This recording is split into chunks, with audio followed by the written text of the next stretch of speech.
Good evening, Des Moines. Welcome to the Doc and Lefty program here, broadcasting live from the webcast1live.com studios, also coming to you from our website, docandlefty.com. We are bringing you the perspectives you love from the sides you hate every Tuesday from 6:30 to 7:30 p.m. in the lovely city of Des Moines, Iowa. And with me across the table, my partner in crime, the big man on campus. He's dusting off his Alaskan secret agent boots, Pat Bertroche.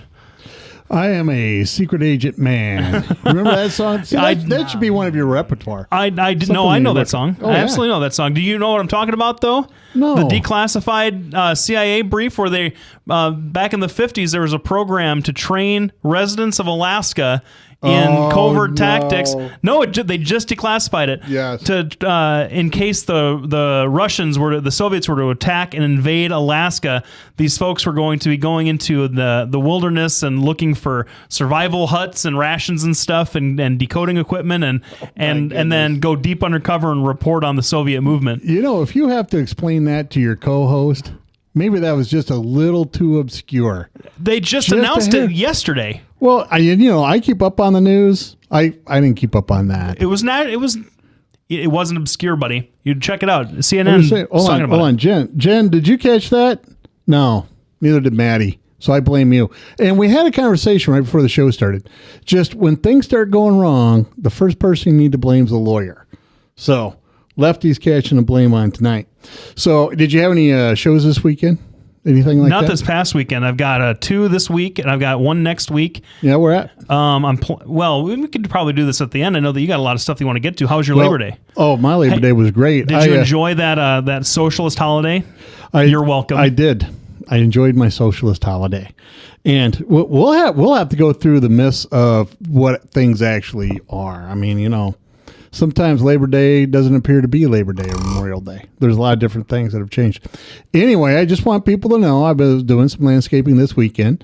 I rented a giant piece of machinery, an excavator, and only ran it into the house 4 times before I actually broke something. So, good to go. I now have a big giant pit in my front yard, and my house is still standing. Nothing is on fire. All my dogs are alive. Didn't wreck my Corvette or my truck. Holy cow. So, yeah. I'm like, dude, I was styling. You'd have been proud of me. I did yard work, too. Yeah? What'd you do? Not anything nearly as advanced, but I was able to finally get back into the backyard. It's been raining every other day, so it's been really hard to mow anything. And we were getting a jungle of weeds that were just growing everywhere all over the backyard, and I was able to finally get in there and take care of it. So it doesn't look as garbage-esque at this point. Well, you can't. Well, that's good stuff. I know. Well, I was planting some tomatoes, and the little metal thing you stick them in fell over. And I have probably a 40 by 40 piece of my yard in the back. That's just tomatoes, little cherry tomatoes everywhere. Every day I go out, and I bet you I pick a gallon Ziploc full of those cherries every day. So, and then I run around the neighborhood throwing them at people. Take my cherries, take my cherries. I guess you had to be there. See, that's why you should start the show. We got a much better show for the rest. Okay, and you are giving me grief about a legitimate news item, but you want to talk about distributing cherry tomatoes all over Urbandale. Yes, and that's absolutely right. I don't know. So anyway, well, we got a pretty good show coming up. A lot of things going on. We're going to talk about basically energy sluts, U.S. and Europe. And basically how our drive for energy creates a whole lot of enemies for us that are difficult to contain. It makes it difficult to us, constrains our ability to respond. We'll also talk a little bit about, the biggest energy slut, which is China, and what they're doing to try to get more energy, oil, gas, coal, all that stuff into their system. We're also going to talk about how Americans and our energy policy fuel terrorism around the globe. We fund it is basically what we do. And then I think in that we're going to discuss the beheading of this latest American. That was the reported. They didn't do a video this time, which is interesting. But yeah, we'll talk about the ramping up of aggression in Iraq, Syria. Talk about what can or can't be done about ISIS at this point. And just have an excellent conversation. a conversation, but also just a bummer of a show. It feels like we've been talking about just Syria and how much of a tragedy that is, and it's becoming worse and worse. It's getting worse and worse. And then we're going to talk about whether or not Ukraine is going to be the start, or at least one of the major battlefields of World War III coming up. Because the truth of the matter is, a lot of people view the Cold War as World War III. It's just a different type of war. Mm-hmm. There's a lot of historians out there that kind of put that moniker on it. I don't believe that. But anyway, I figure we could talk about that. Jen has got some stuff coming up this week, so we'll talk a little bit about the stuff she's got going on, stuff you got going on. We're going to take a quick break. When we get back, we're going to start talking about energy policies of the U.S., Europe, and how it constrains our response to anybody with any kind of oil, right? We'll be back right after the break. I want to thank all of our sponsors, Halo Capital, Bertrosian Associates, Labinas Law Firm, Des Moines Anesthesia, and did I already say Halo Capital? You did. Yeah, follow us on Facebook, Twitter, docandlefty.com, and Google+. That's right. We'll be back right after the break. Bertrosian Associates, how can I help you? Bertrosian Associates will provide you with a friendly, caring, and confidential place to find help for mental health concerns. We are ready for your call.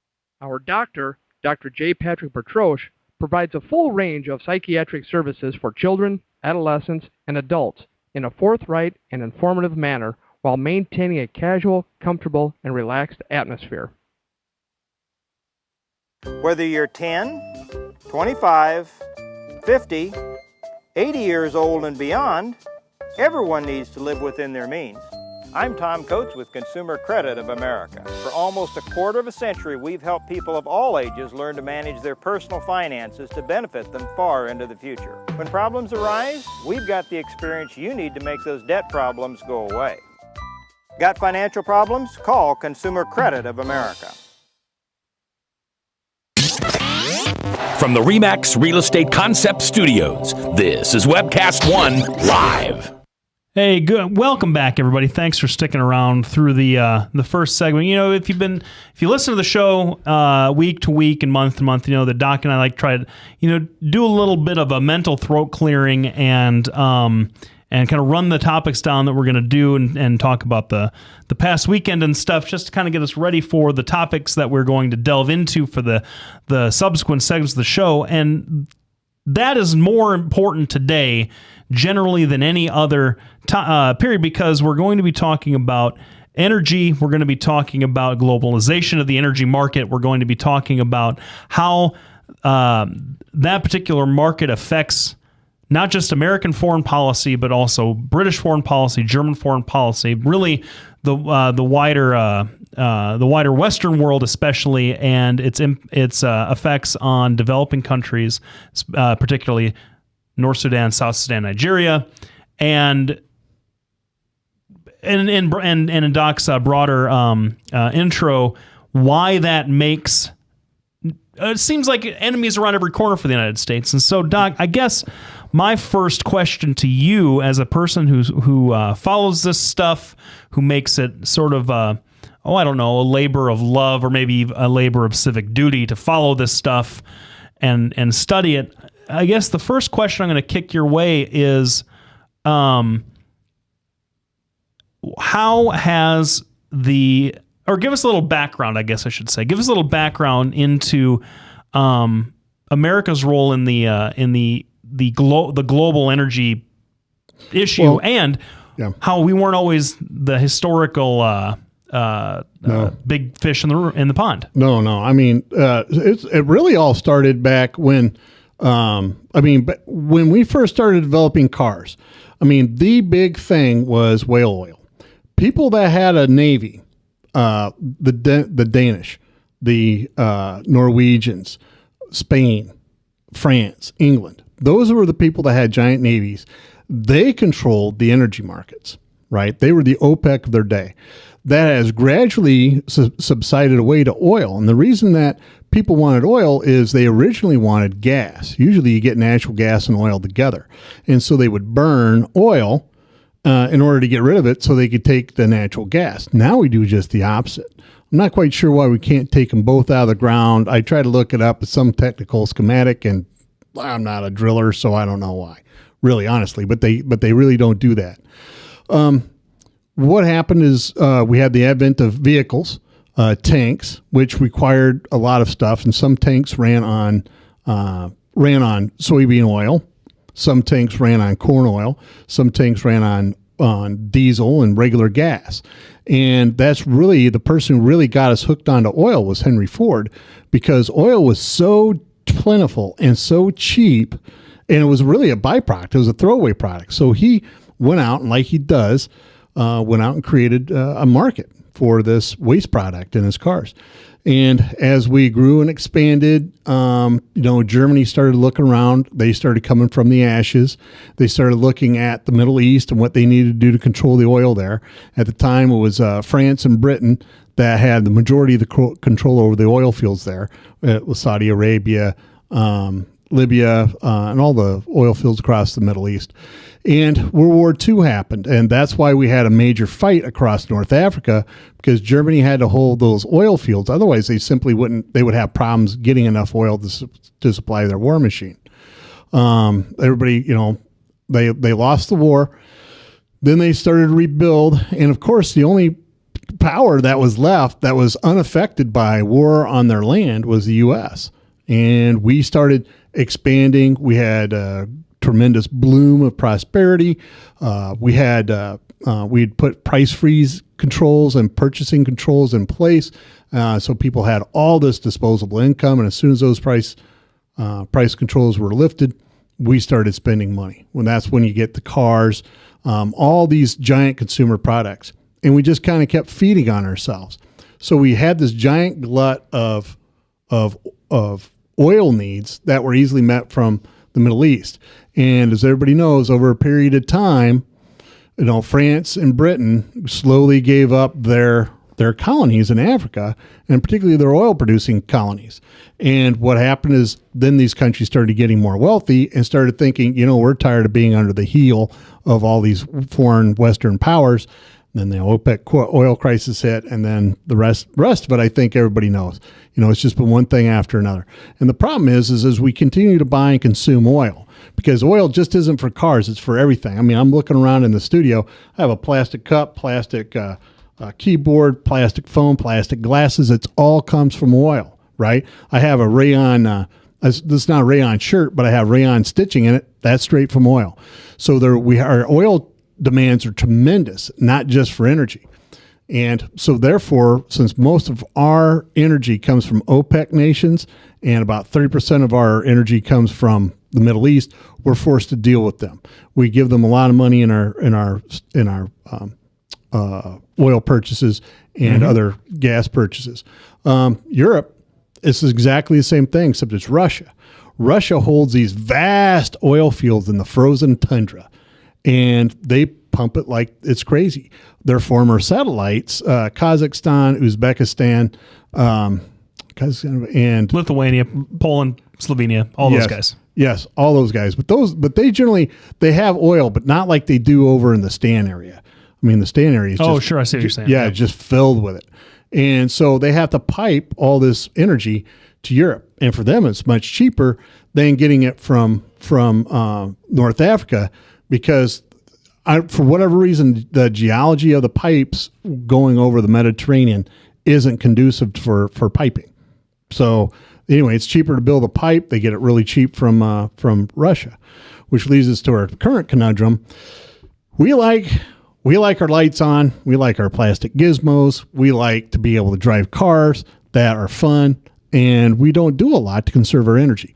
Europeans do more than we do, but they still don't do a lot. I mean, all you got to do is look at a satellite shot from orbit and tell who's sucking up all the energy. I mean, it's Australia, South Korea, people that have been westernized, basically. And so that's the situation we find ourselves in. And the problem is, here we are knowing, as Americans, that we are funding terrorism. We funded those attacks at 9/11. We funded every major attack on U.S. forces, and in fact, most of the attacks around the world. It was either us, the Europeans, or the Chinese. Now, you don't hear a lot coming out of China very much. They have a group of people called Uyghurs that are that are Muslim, Yes. and they're very restive. But the bottom line is here we are, Europe and America are funding this. Yet we have no discernible energy policy, and the only country in Europe that has an energy policy that is going to divest them of the oil curse is Germany. And everybody's saying, we don't think your economy is going to survive it, because they're going completely off oil and completely off natural gas. They're going to try to be completely self-sustaining. That's a 50-year plan. If anybody could do it, it's the Germans, though. Well, so what it sounds like, what I'm hearing from you anyway, is something that's a little bit interesting to me. You don't like big oil at all, right? No, I love big oil. I'm a big fan of being able to drive my car. I'm a big fan of being able to drill here in the U.S. I'm just not a big fan of drilling overseas. We have plenty of oil here in the U.S. right now. That's not to say we don't need a comprehensive energy policy. Right. Mm-hmm. But, I think big oil is a necessary evil. If, just look at. Well, you just called it the oil curse. And I guess my question to you is,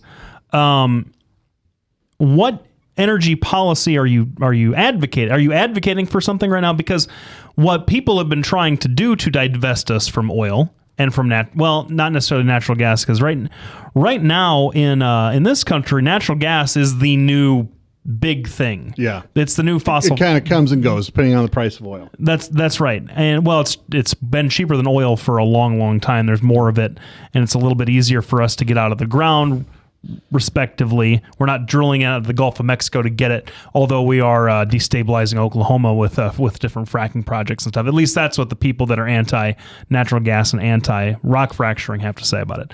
So my question, though, is, you said we don't have a discernible energy policy. Now, that's nothing new. No, it isn't. And we've had every single president since at least Richard Nixon talk about getting off of foreign oil, looking for more renewable energy sources. Why do you think that hasn't happened? Well, and a lot of people. Well, I actually covered this at a show, one of our shows previously. Well, that was talking about the environmental aspects of it, and we're talking about sort of the more globalization and geopolitics aspects of it. That's true. Well, we're going to take a break on that. I'm going to come back and answer the question about why nobody really has a comprehensive energy policy right after this break. I want to thank everybody for tuning in. I want to thank all our sponsors, Petrosian Associates, Halo Capital, Blue Venus Law Firm, and Des Moines Anesthesia. We'll be back right after this break. Whether you're 10, 25, 50, 80 years old and beyond, everyone needs to live within their means. I'm Tom Coates with Consumer Credit of America. For almost a quarter of a century, we've helped people of all ages learn to manage their personal finances to benefit them far into the future. When problems arise, we've got the experience you need to make those debt problems go away. Got financial problems? Call Consumer Credit of America.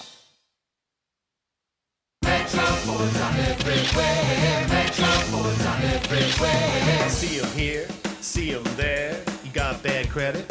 We don't care.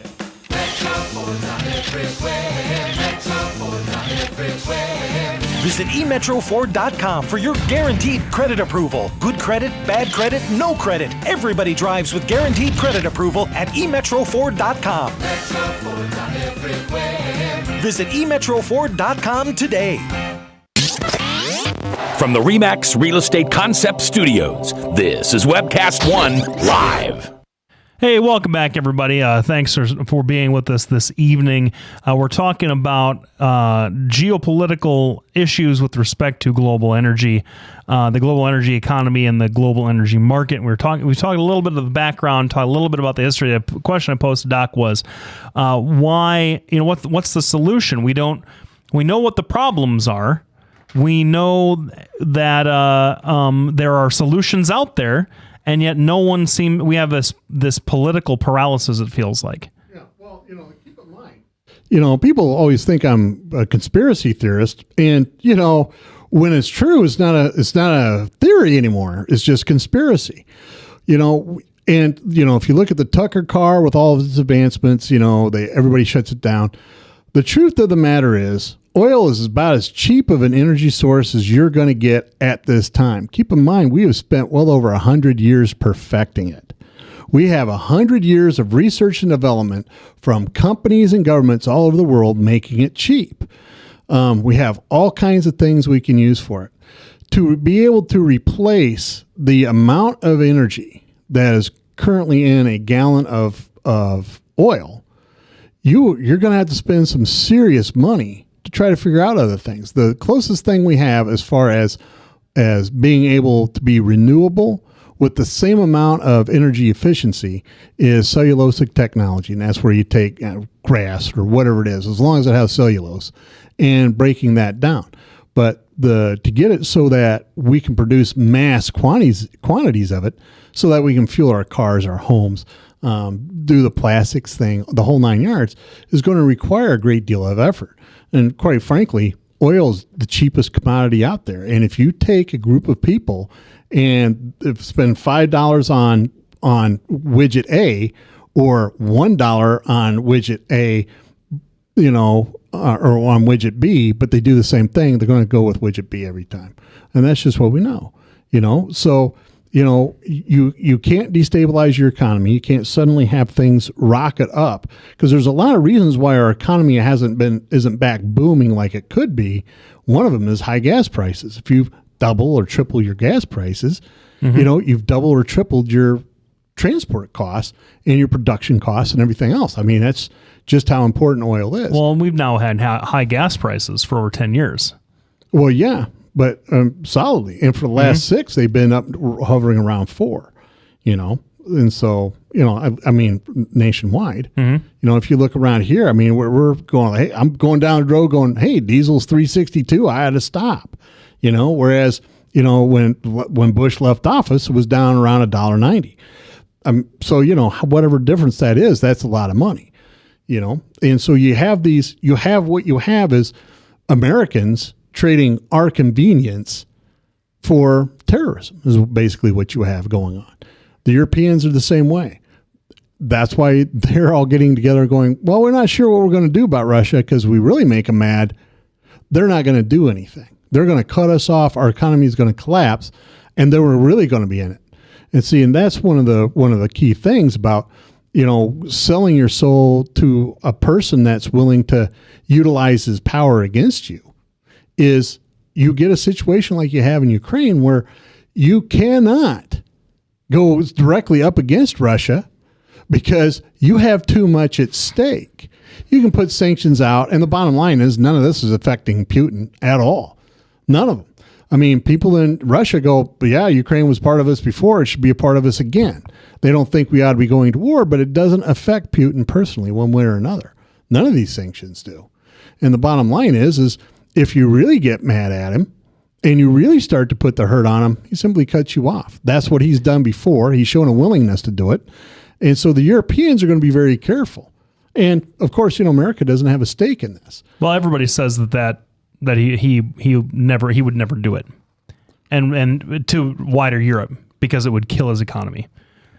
The single greatest threat that Vladimir Putin is facing with respect to sanctions from Europe is that they actually call his bluff and force him to follow through, because he's going to follow through, at least initially. But the minute that you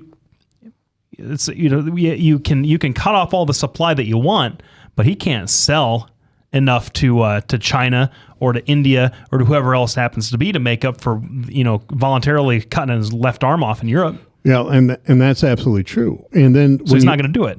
Well, and you look at the energy resources in Africa, and I brought all my papers and left them in the car, but I had these really neat graphs I was going to put up. But China is different. China is the only smart one in the group of people that are sucking up a lot of oil. They only have 18% of their oil come from one source, and that's Malaysia. And Malaysia is a country, but there's also a Malaysian archipelago, which is how they divvied this up. And so they have 4% from this producer, 6% from that producer, and almost 100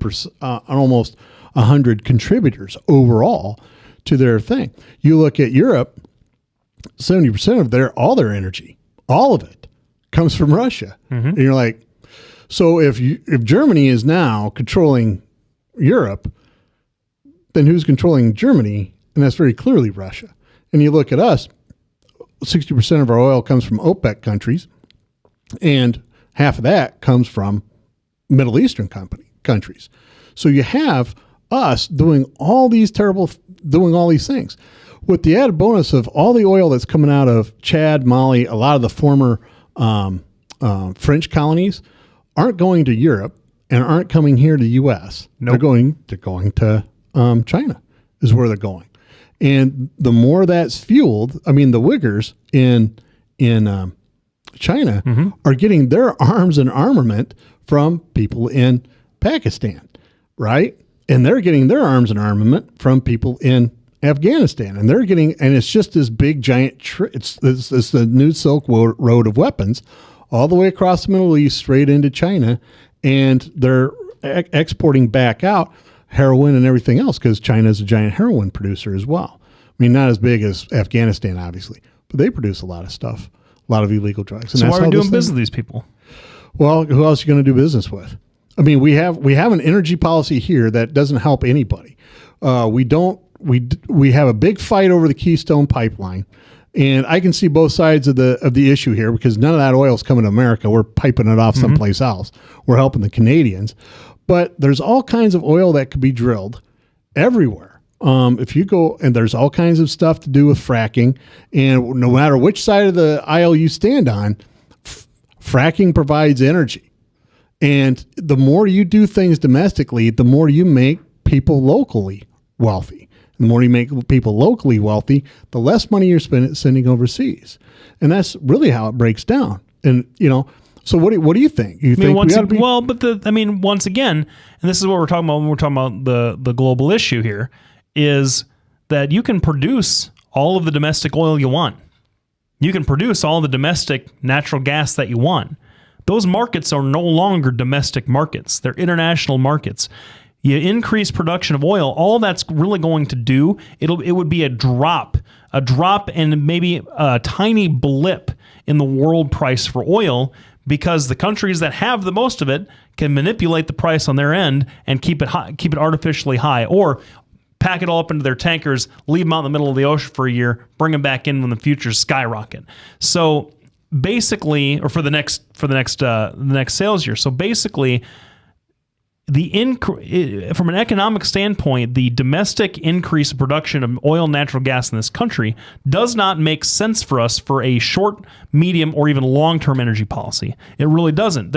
You're not going to save any money, and really, all right, bring our energy costs down any appreciable amount. Right. Well, we've already blown through a half hour of the show. It always goes like that. So it's real quick. We're going to be back. I'm going to ask Lefty this question. What would you do then? What would your economic policy be if you could chew on President Obama's ear? All right. So that's going to be the question. We're going to be back right after this break. We want to thank all of our sponsors, Petrosian Associates, Lubinas Law Firm, Des Moines Anesthesia, Halo Capital. Don't forget to follow us on Facebook, Twitter, docandlefty.com. We'll be back right after this break. Petrosian Associates will provide you with a friendly, caring, and confidential place to find help for mental health concerns. We are ready for your call. We are proud to work with military personnel and their families. Our doctor, Dr. J. Patrick Petrosh, provides a full range of psychiatric services for children, adolescents, and adults in a forthright and informative manner while maintaining a casual, comfortable, and relaxed atmosphere. Our licensed mental health therapists provide individual counseling to children, adolescents, and adults, including couples and marital counseling. Visit our website at petrosianassociates.com for more information or call 515-334-9484. Our offices are located at 5525 Meredith Drive in Des Moines, just east of Skate North off Merle Hay Road. Isn't it time to talk to someone? Take care of yourself and your family. Contact Petrosh and Associates. Hey, welcome back, everybody. Thanks for sticking around. We're talking about energy. We're talking about globalization of the market. We're talking about the geopolitical ramifications of America's energy policy, or as Doc puts it, lack thereof. And he asked me an interesting question. What would I do for an energy policy that would serve our interests here at home and maybe make us a few less enemies around the world? And really, there is no good answer. But you have to come up with a solution of some kind. Well, no, what would be your solution? My solution would actually be to do the hard work of the hard political work of convincing folks that it is in fact true that investing in solar, wind, cellulose, making those investments across the board would in fact be the stopgap measure because we still have the oil policy that we have, right? Yes. Bringing those all up the way that we've been trying to do with just paltry investments over the last 25 years. If we actually invested the way that China invests, for example, or the way that Germany has been investing in solar power, we'd actually see some improvement in that regard. All right. So what would be what you would focus on? What would you focus on? Well, in Iowa, I think we've been doing a really good job with wind power. Yeah, and I think. Well, then how do you answer the people like Ed who say, "Geez, I'm an environmentalist," and they create all kinds of problems, disturb the wind, and kill birds and the rest of it. I mean, you're not ever going to have a perfect energy solution. Of course not. But I don't know if I've ever heard Ed really talk about birds. Well, I'm just picking on Ed, right? Now, and the rest of that stuff. But the people that. I guess the people that say they don't like the wind turbines in their backyard are also the same kind of people that say they don't want to see an oil derrick in their backyard, or the same kind of people that don't want to see a fracking rig in their backyard. And the issues that I have is, you're right, you're never going to please everybody.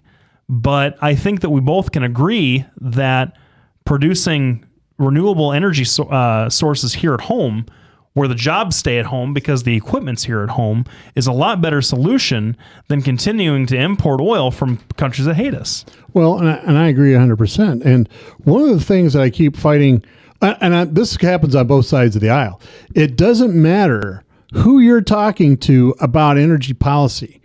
You will have people go, well, hold on, we're developing solar, wind sucks.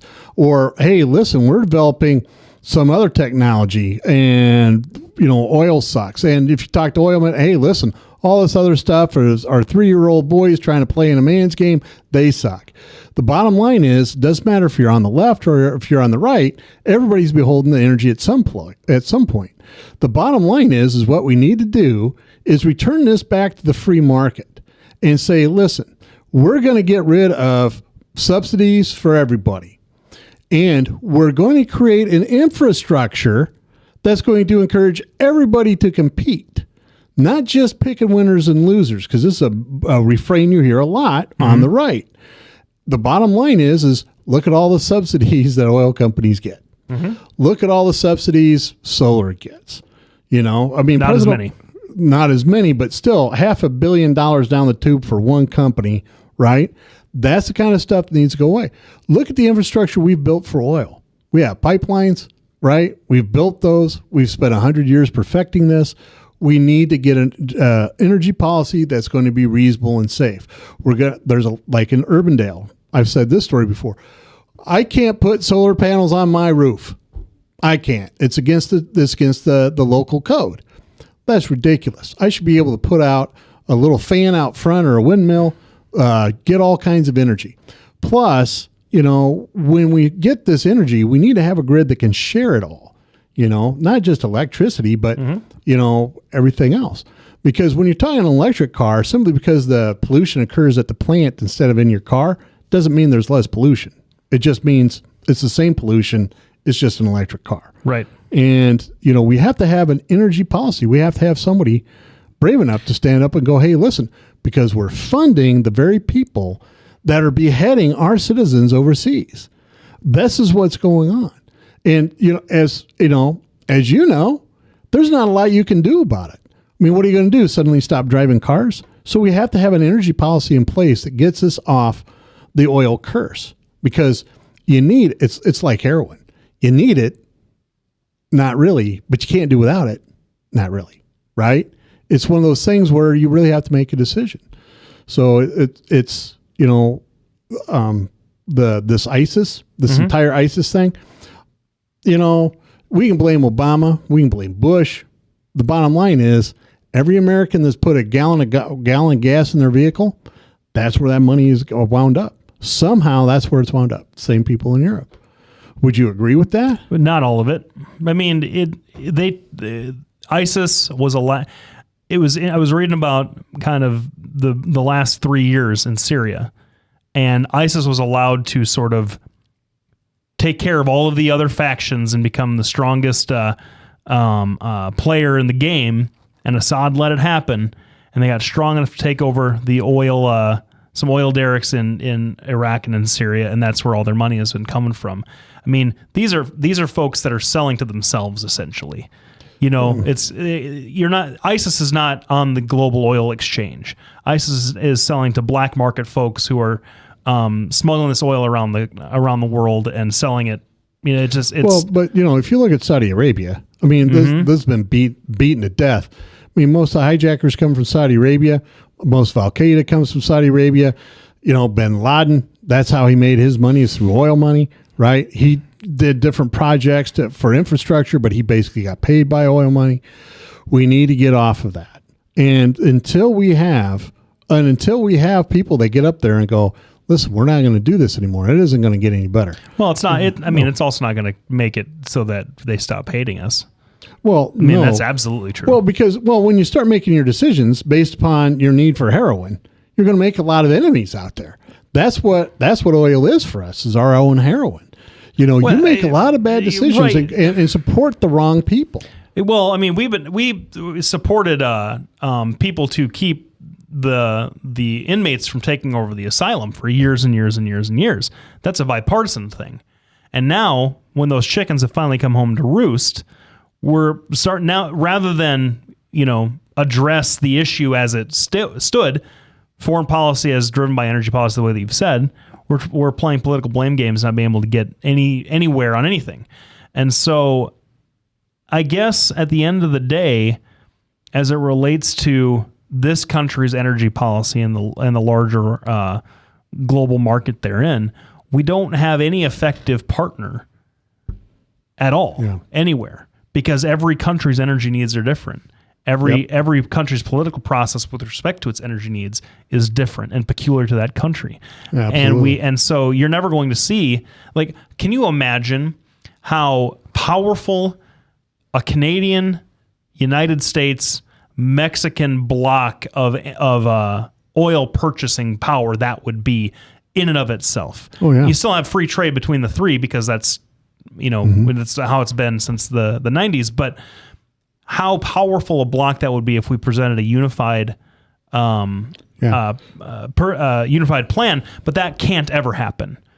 Mexico is not a viable partner, and Canada's doing its own thing. Yeah, absolutely. And here it is, run by a bunch of liberals. Here's Canada cranking out as much oil as they possibly do because it's good for their economy. They have the tar sands. I think that's what they call them, the tar sand, that they're getting all this, just wrecking the environment up there. It's really awful. I mean, and I'm a guy who says drill here, drill now, and I'm looking at those tar sands. I'm going like, man, I don't want that in the U.S. And we need to get off that standard. We're going to come back. We're going to discuss Ukraine a little bit. We're going to discuss whether or not it's going to be the staging area for World War III, because there's a lot of similarities between the First World War, the Second World War, and what's going on in Ukraine currently. We're going to be back right after this break. We want to thank all of our sponsors, Halo Capital, Petrosian Associates, Lubinas Law Firm, and Des Moines Anesthesia. You can find out more about our sponsors at docandlefty.com. Don't forget to follow us on Facebook, Twitter, and docandlefty.com and Google+. Thanks for tuning in. We'll be back right after this break. From the RE/MAX Real Estate Concept Studios, this is Webcast One Live. Get away from us, you needle credit card. We don't have any more money. We're in trouble now. Save us! Help! Somebody save us! Somebody help! Help! Save us!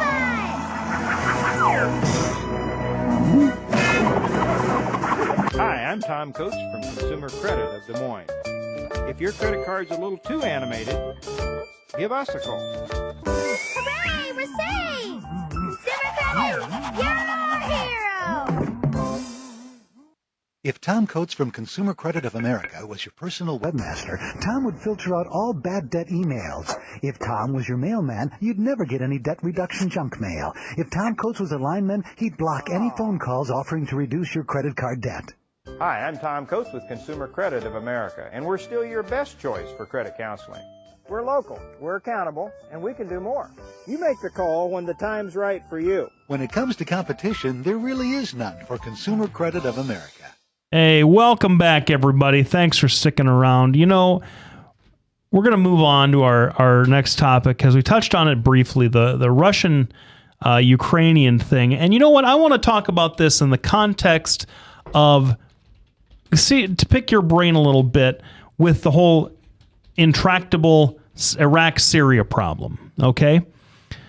So, Doc, I'm just going to ask you a few questions. I'm not looking to score any points here, but we're probably going to disagree on a lot of this stuff they're about to talk about. Okay, so let's hope. Russia, it's pretty obvious to most people that Russia is in Ukraine, at least in eastern Ukraine. And it's pretty obvious that Vladimir Putin has no intention of pulling back. He's bringing up the Novaya Ruskia thing again, or however you pronounce Yes. it. The eastern Ukraine needs statehood now. It just and people were saying this is the kind of delusion that he's had for a long, long time. And yet, you're not hearing anything about boots on the ground from the U.S. No boots on the ground in Western Europe. No, not even really any kind of small arms or air support. Nothing. Okay. Should the U.S. send troops to Ukraine? Well, I'm just going to say this. At some point, you have to stop people from doing what they do. At some point, you have to do that. We're a war-weary country. That's what we are. We spent nearly 12 years at war with an enemy we can barely see. The problem is, if you start looking at Ukraine, and you start looking at all the other brush fires around the world, this is exactly how World War I started. They had a lot of conflict, a lot of things going on, tremendous amount of social unrest, just like there is today.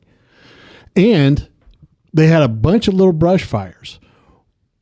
King Ferdinand got killed, and Archduke, you're right. And next thing you know, you have all these different areas going like, oh, hold on, we're not putting up with this. And then you had a war.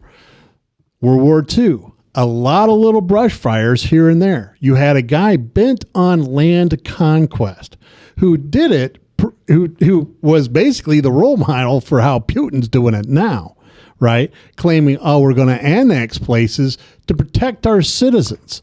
That should ring through to those of you who are old enough to remember your history. And for those young enough not to remember it, you should go look it up. And Putin's using the exact same excuses that despots all over the world I've always used. It's for the children. I'm protecting my people, all this other stuff. When in fact, it's a naked land grab. The problem is, just like in World War II, Germany held the reins. Now it's the Russians hold the reins over the rest of Europe, right? And back then it was Germany.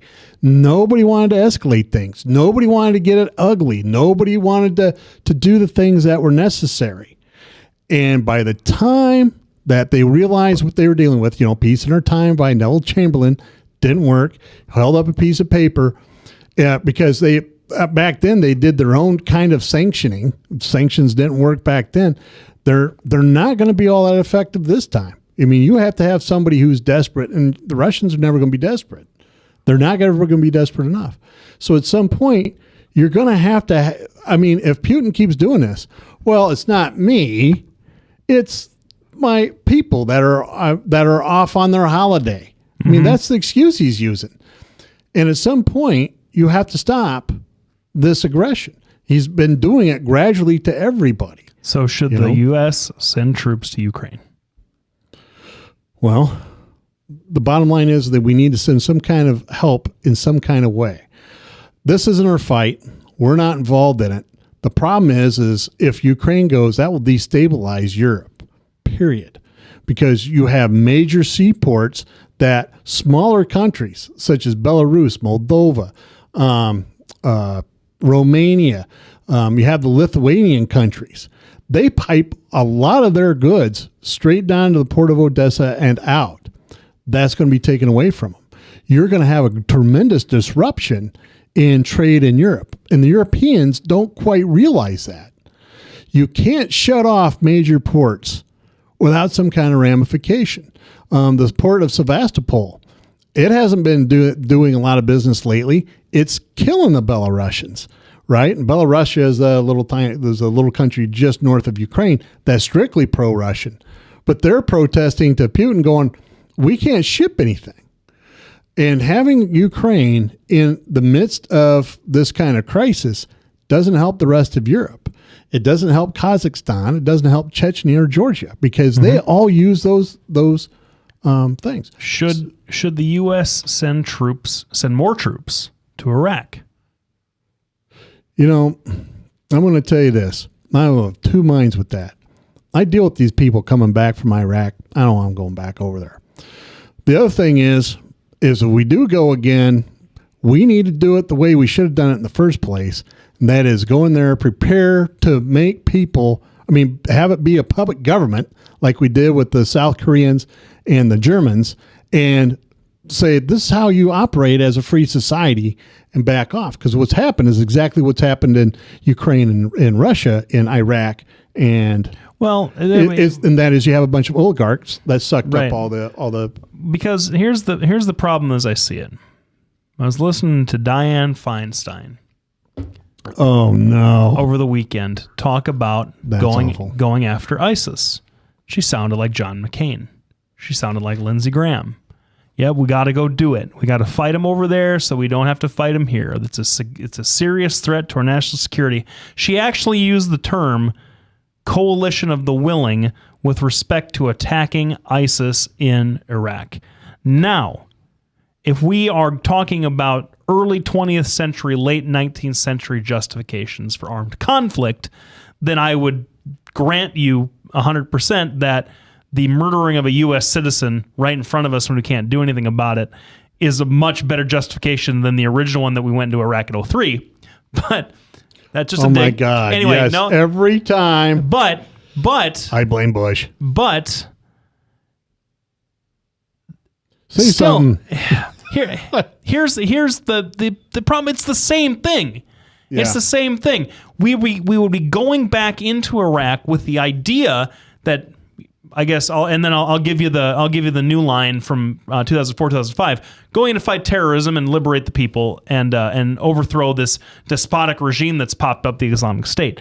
The same exact justification is being used to get us back into Iraq that was back in 2003 and 2004. And we spent 10 years there. There's not even a click or any kind of consensus that we'd be able to do it any faster this time. It's insane. No. Well, the truth of the matter is we should have stayed. We should have stayed, and we should have done what we could do at the time in Iraq. And Joe Biden was right when he said it as a senator. We need to split them up into 3 different countries. And everybody laughed at him. Yeah. 2008. I was at the caucus. I was at the caucus for Hillary. And I know it was the same on the Republicans, too. I was at the caucus for Hillary where his handlers were pitching that line about balkanizing Iraq.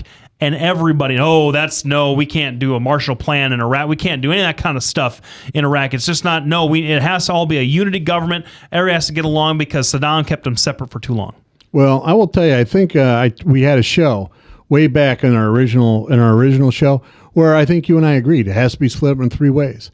Now we have to take a break. We're going to come back and finish up the show. We're going to cover, what Doc or not Doc. I'm Doc. Jeez, I can't even remember who I am. You got me so frazzled. We're going to go over to Lefty and what Jim's going to be doing this weekend. We'll be back right after this break. We want to thank everybody for tuning in. Bertroche and Associates will provide you with a friendly, caring, and confidential place to find help for mental health concerns. We are ready for your call. We are proud to work with military personnel and their families. Our doctor, Dr. J. Patrick Bertroche, provides a full range of psychiatric services for children, adolescents, and adults in a forthright and informative manner while maintaining a casual, comfortable, and relaxed atmosphere. Our licensed mental health therapists provide individual counseling to children, adolescents, and adults, including couples and marital counseling. Visit our website at bertroshandassociates.com for more information or call 515-334-9484. Our offices are located at 5525 Meredith Drive in Des Moines, just east of Skate North off Merle Hay Road. Isn't it time to talk to someone? Take care of yourself and your family. Contact Bertroche and Associates. Hey, welcome back, everybody. We're winding down the show, and I get, we were talking about some heavy, intractable stuff. Doc and I are the smartest people that each of us know. I'll speak for him when I say that. But we can't figure this stuff out. That means that it's good luck, Congress. But we like to, when we're talking about heavy stuff like this, we like to end on a little bit lighter stuff. So, Doc, what's coming up for the rest of your week? Well, not much. Just working. What about you? Well, let me finish up Ukraine a little bit. Yeah. Because you asked me, should we have American troops on the ground? I will tell you that, the Ukrainian leadership has really, holy cow, what is that? Are we having an earthquake? Oh. Just looks like they're stripping the floors or buffing them or doing something. Ukrainians elected somebody that literally wiped out Ukraine. That was his goal. And that's what he did. And the problem is we really don't have a horse in the race or a dog in the fight here. But what is going to happen is if the Russians manage to keep nipping off parts of Ukraine, the Europeans at some point are going to have to respond. It will be a lot like the Japanese needing to respond to our economic aggression in World War II. I mean, that's really what prompted them to attack us is either we fight and die or we just wither on the vine and die. I mean, that's really a lot of what's going on. That's what the Russians are going to do to Europe because that is their goal, delusional or not. Now, I don't think we ought to go back in Iraq. Obama declared it over. I don't want my boys going back. I don't want anybody going back over there. Those people are not worth the effort. That's just the truth. We tried and tried and tried to get them to do what they're supposed to do. We left and they collapsed. And that's all there is to it. And you know what ISIS wants more than literally anything else in the world, even a pure caliphate universe? You know what they want more than anything else in the world? They want a land war with the U.S. and Iraq because they want to demonstrate that their military is strong. They want to embarrass us in Iraq. Now, that's delusional. Yeah. Even a pacifistic liberal can say that's a deluded way of thinking. But why even acknowledge when a child throws a temper tantrum, you don't acknowledge the temper tantrum.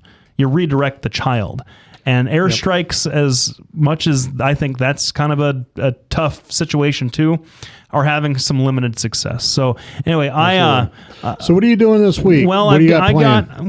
I'm back out doing some gigs around town. So if you guys listen to this or in the Des Moines area, me personally have got set up a very kind of a reunion tour. I do these every once in a while where it seems like I get a bunch of shows lumped together in one area. And so I'm doing a little bit of a West Des Moines circuit. I'll be at Saints Pub and Patio on 50th and 50th and EP True, and then West Des Moines on Thursday from 6 to 9. Then I'll be at the Mickey's in Waukee from 9 to 1 on Saturday. Then next Saturday, the 13th, I will be at Ducktail and Clive from 9 to 1, and I will be playing a private show at Des Moines Golf and Country Club at the end of the month. Wow. September 22nd or 3rd, I believe. A private show? Yeah, I do this. Well, just for the members. I worked there for a long time. Every once in a while, they bring me in to play a little bit of acoustic guitar because I was a very popular person when I worked there. But anyway, and the smartest. Well, I mean that goes without saying. But I also want to just mention for people who are out there, I also play harmonica in a new country fried blues band called the J.B. Morrison Band here in town. I'm out pounding the pavement as we speak to start booking shows. But if you want to get a hold of me, you can do it through the show, or you can call the law firm. I'm there. If I'm not at home, I'm at the office, and if I'm not at the office or at home, I'm with you. So get a hold. You can get a hold of me on Facebook, or get a hold of. I know the feeling is mutual. Get a hold of Doc because he knows how to get a hold of me. But it's a great group, great bunch of guys, and we're looking to play some gigs where you are. So hopefully, we get to play some tunes for y'all. Yeah, well, Jen says she doesn't have anything going on. I'm going to tell you that just on a personal note, there's a lot you can do. I don't think we got to be sending troops over to Ukraine or Iraq or any of those. We need to get our own house in order at this point. We can't afford any more war. If we can't afford to take care of our soldiers after combat, we can't afford to be at war. That's just my opinion. But these people are suffering over there. Find an NGO, a non-governmental agency, that's doing work in these areas. I don't often mention this, but I do a lot of work in Ukraine. If you send me clothes, I'll make sure it gets to the orphans, right? And there's a women's shelter I work at. I don't work there, but I go help out in Odessa. So go find these organizations, donate a little bit of time, donate a little bit of money. I mean, $5-10. I mean, $20 feeds one of these kids in Ukraine for a whole month. All right. $5-10 to one of these organizations. Pack up some clothes, drop it off at a center, right? You can drop it off at my office. I'll make sure it gets to the orphans I know in South Africa and Ukraine. Go out and volunteer. Drop a bucket of ice on your head doesn't make you a hero. What makes you a hero is going out and doing. Going out volunteering, going out and making sure that you produce some kind of sacrifice and do something for somebody else without sticking it on social media. In fact, I think that's going to be my blog this week. So I'm glad the ALS is raising a ton of money, but you guys want to really be volunteers, you guys really want to help, pick an NGO and go work for them just for a bit. An hour a week. Just making calls, asking people for money is a lot. So with that, I'm going to sign off.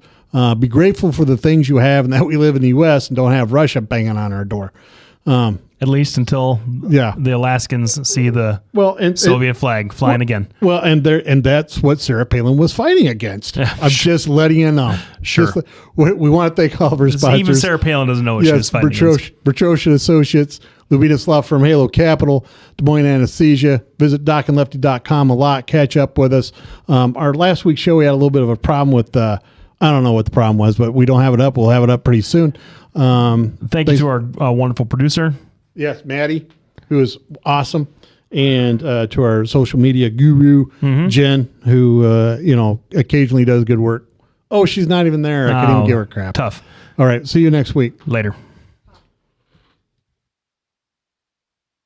Hi, I'm Representative Tom Shaw, and I love these guys. Both of them. Love these guys. Get over here. Love both of them.